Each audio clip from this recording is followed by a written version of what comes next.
दो भाइयों में गाय का बंटवारा। दो भाई थे। एक भाई का नाम था परमेश्वर और दूसरा भाई का नाम था द्वारिका। पिता के मरने के बाद दोनों भाइयों ने अपना घर और ज़मीन का बंटवारा कर लिया। बस अब उनके पास एक गाय था जिनका नाम था कावेरी। परमेश्वर और द्वारिका की पत्नी को आपस में नहीं पटती थी। वे दोनों बात बात पर हमेशा लड़ाई झगड़ा करती थी। परमेश्वर के पत्नी का नाम था कमलावती और द्वारिका के पत्नी का नाम था लीलावती। कमलावती बड़ी थी। वे अपनी देवरानी लीलावती को हमेशा रौब जमाती थी। घर की सारी काम लीलावती को ही करना पड़ता था। एक दिन कमलावती ने लीलावती को बोली कि एक भी काम तुम ठीक से नहीं करती हो। काम की न काज का, दुश्मन अनाज का। तब लीलावती ने बोली कि ये आप क्या कह रही है दीदी, जरा आप जबान संभाल कर बात कीजिए। तब कमलावती ने बोली कि अरे मैं तो बड़ी हूँ ना, जो चाहे वे बोल सकती हूँ। तुझे तो वही काम करना पड़ेगा जो मैं बोलूँगी, क्योंकि ये घर मेरे पति चलाते हैं। तब लीलावती ने बोली कि खेत में काम तो मेरा पति दिन रात खटते हैं, भैया तो चरपाई पर सोए रहते हैं। तब कमलावती ने बोली कि रुको, मैं अभी तुमको बताती हूँ।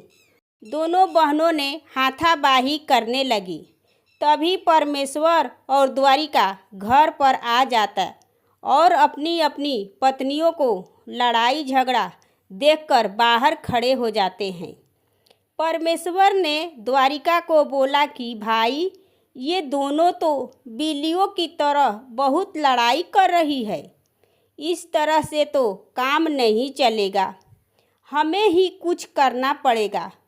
तब बड़ा भाई ने बोला कि क्या करना पड़ेगा। छोटा भाई ने बोला कि बंटवारा। अब बंटवारा ही एक उपाय है।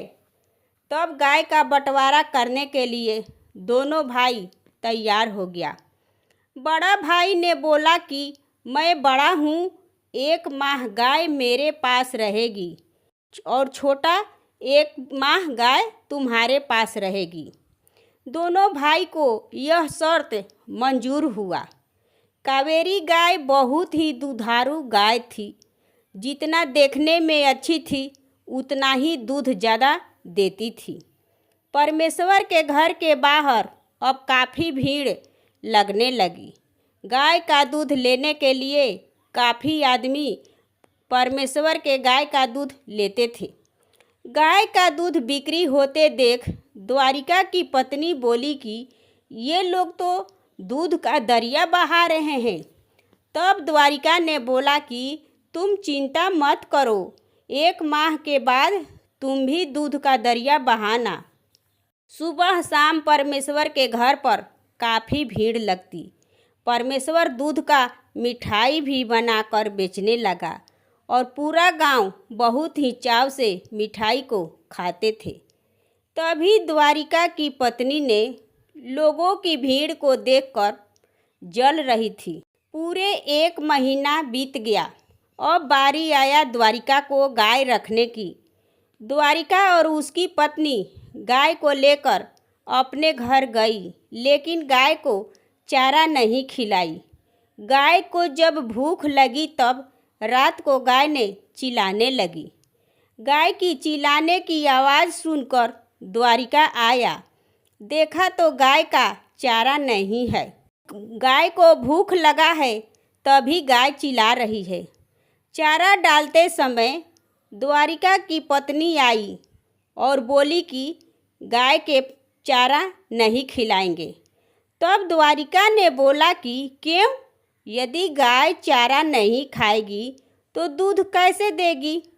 तुम इंसानों की गुस्सा इस जानवर पर निकालोगी? तब वे बोली कि तुम्हारे भाई और भाभी से जाकर लड़ूं? तब द्वारिका ने बोला कि नहीं नहीं, तुम ऐसा मत करो। कावेरी द्वारिका के घर पर चिल्ला रही थी। तो परमेश्वर और उसकी पत्नी को कावेरी को चिल्लाना देखकर बहुत ही दया आई। कावेरी गाय बहुत ही कमज़ोर हो गई थी और जब रात हो जाती तब परमेश्वर की पत्नी चुपके से गाय को खाना खिलाती थी। इस तरह से गाय को कम खाना मिलने की वजह से गाय बहुत ही कमज़ोर हो गई। फिर पूरे 1 महीना बीत गया। तब परमेश्वर कावेरी गाय को द्वारिका की घर लेने के लिए गया।